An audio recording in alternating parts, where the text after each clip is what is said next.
أهلا بيكم يا أساتذة ومكملين في دروس الفونولوجي. النهاردة هناخد إن شاء الله درس جديد ومهم جدا في الديفثونجز اسمه front closing diphthongs. طيب إيه الفرق ما بينه وما بين الديفثونجز؟ المرة اللي فاتت شرحنا أصلا الديفثونجز مقدمة بسيطة عنها، وعرفنا الفرق ما بين البيور vowels والديفثونجز والهاياتس. عرفنا إن البيور vowel بيبقى الترانسكريبشن بتاعه رمز صوتي واحد، يعني الفاول زي ال sound ده كده pure vowel، ده pure vowel، pure vowel، pure vowel. كل دول pure vowels، يعني الرمز الصوتي بتاعهم في الترانسكريبشن بيكون حرف واحد. أما الديفثونج بيكون الترانسكريبشن بتاعه two symbols، رمزين صوتيين مع بعض، زي A I O. طبعا في diphthongs تانية ولكن هنركز على دول النهاردة. نبتدي نتعرف على كلمة front closing diphthong أصلا. نبتدي بالpure vowels دي. هنا عندي sound. طيب ده الخصائص بتاعته ان هو الشفايف هنا half close، بصوا كده اه اه اه، وكمان front جاي من الصوت من الامام طيب نيجي هنا بقى الخصائص بتاعته ان هو الشفايف open اهو وكمان front. نيجي بقى ل sound. طيب هنا الشفايف لاحظوا بقى، بصوا اختلاف شاسع ما بين إيه. هنا الشفايف طبعا close، وكمان الصوت خارج من الفرونت. نيجي بقى ساوند، ده مختلف عنهم. ساوند، الساوند جاي منين؟ الشفايف برضو open اهي وكمان الصوت خارج من back of the tongue تحس ان هو صوت خارج من اخر كده اللسان. طيب دي كده البيور فاولز. طب انا لو جيت جمعت اتنين منهم مع بعض هيطلعوا ديفثونج زي ايه؟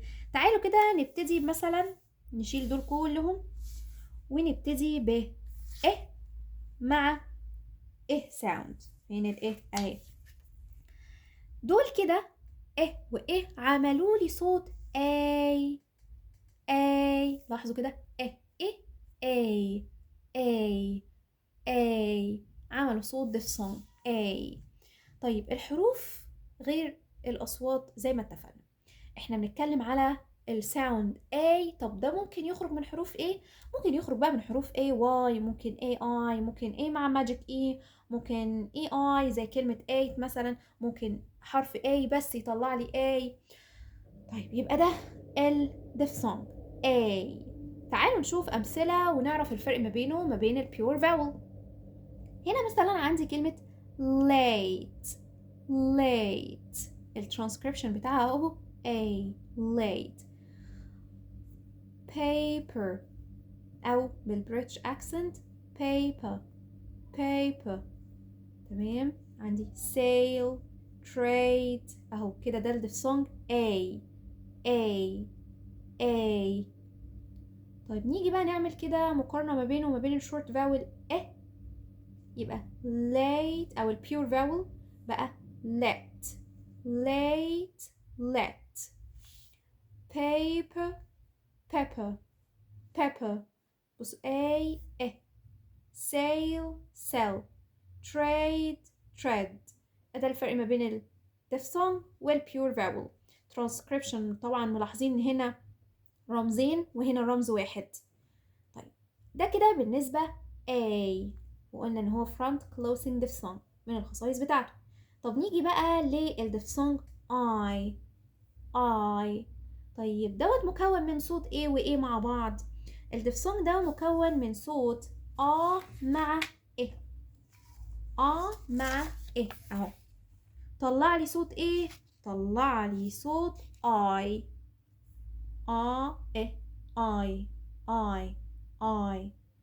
يبقى ده الترانسكريبشن بتاع الديفثونج. ولكن لو انا هكتب بيور فاول، انا مثلا سمعت زي كات، الترانسكريبشن بتاعته تبقى كده عامله زي الفيونكه شويه. طيب انا سمعت مثلا كلمه زي ست اهو، ولكن انا لو سمعت اي زي اللونج اي مثلا زي ما بنشرحها للاطفال اهي بقت اي. ده الديفثونج اي. طب تعالوا نشوف بقى الخصائص بتاعته. اولا هو front closing اهو، اتجه ناحية ال اه sound I. ممكن نقابل ال I sound دوت في حروف كتيرة زي ال I وال E. ممكن IGH، ممكن Y at the end of a one syllable word مثلا، ممكن I مع silent E، ممكن I بس زي كلمة find مثلا أو kind. طب تعالوا نشوف الفرق ما بينه وما بين diphthong تاني وما بين pure vowel. هنا عندي ال I sound في كلمة white، إنما هنا بص الترانسكريبشن هنا white، لكن لو أنا شلت التو سلاشز دول هتديني كلمة wait. شفتوا الفرق هنا؟ white لو أنا شلت التو سلاشز ده كده ترانسكريبشن، ولكن لو شلتها بقت كلمة wait. طب أنا لو عايزة pure vowel wet. شفتوا صوت واحد غير معنى كلمة وصوت بالكامل ازاي؟ wet. يبقى ده pure vowel علشان اتكتب برمز او symbol واحد. هنا lied لو شلت التو سلاشز بقت laid led lied laid led file fail fell sight set. يبقى ده الفرونت closing I. نيجي بقى لأوي sound. ده أصلا كان عبارة عن sound مع sound أهو. أنا جيت من رحت للإه أوي. طب الصوت دوت الترانسكريبشن بتاعه بيبقى عامل ازاي؟ الترانسكريبشن خلي بالي ان هو بيبقى مختلف اهو. اوي اوكي، يبقى ده الترانسكريبشن بتاع الساوند دوت. طب بيطلع من حروف ايه؟ بيطلع من الاو اي او الاو واي، زي بوي توي انوي. خلي بالي مش انوي ده شوا ساوند. اويل جوين avoid برضو مش avoid شوا ساوند. voice coin boil.